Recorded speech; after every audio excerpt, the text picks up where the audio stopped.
Welcome back. Thanks for sticking with us. Right now, the big story is, of course, the aftermath of that storm. Utility crews working around the clock right now to try and restore power to customers, thousands of them. PG&E has hundreds of crews right now spread out in areas still impacted by the outages. Joining us this morning is Megan McFarland from PG&E, talking this morning about that restoration effort. Thanks so much for joining us this morning. There are a lot of folks out there that are pretty frustrated right now. I'm sure, as you know, they're wondering, when's their power going to come back on? Not an easy question to answer, though, I would imagine. Yes, our crews are out there. They are where they can get out there, where the weather is cleared. They're out there making assessments, making repairs, and working safely and as quickly as possible to get the power back on. We know it's frustrating to be without power. We live and work in these communities, and our restoration efforts are all driven by safety. This is a pretty intense storm, so there has been a significant amount of storm damage, but please know that our crews are out there working safely and quickly as possible to get the power back on. Yes, I think everyone knows you guys are working hard and doing what you can to get that power restored. We've gotten a number of calls specifically from West Sacramento of folks who, a number of them are in their cars right now, charging up their phones so they can watch this on their phones because they don't have power in their homes. But when they go to your outage map, it says that they do have power restored. And when they talk to a representative, that representative's confused saying you should have power, but they still don't. Is there some issues with glitches with the outage maps and the online service? So I haven't heard about any glitches in the outage map, but that's something important that I need to relay back, and I can find out more information about that. I can see how that would be frustrating.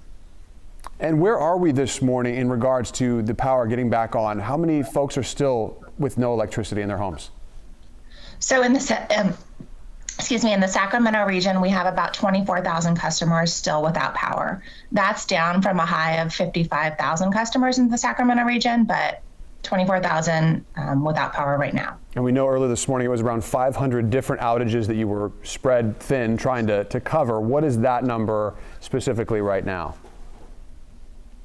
I don't have that exact number of outages. I just know the amount of customers. Oh, I see. Okay. We were just reporting which number total of outages what you guys were covering, but I guess the customers is more of an important metric anyway.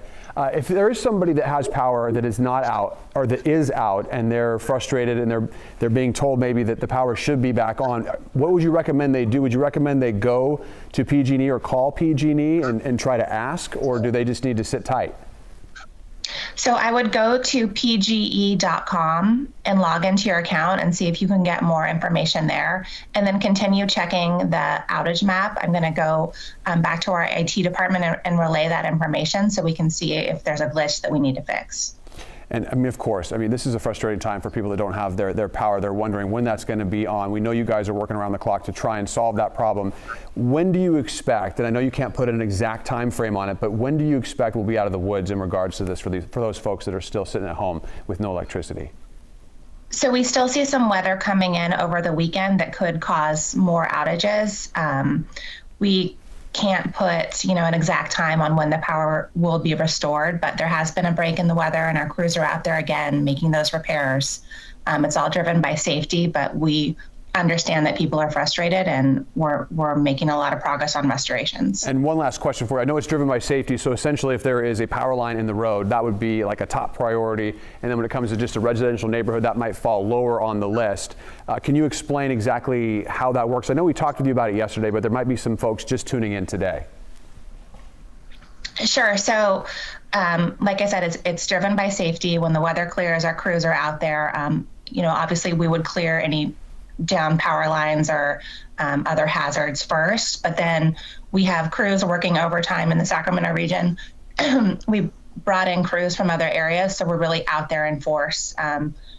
Wherever there's outages, we are assessing and repairing as safely and as quickly as possible. And Megan McFarland with PG&E, thanks so much for taking the time this morning. I know this is a challenging time for everyone involved, so we appreciate the work that you're doing. Thank you.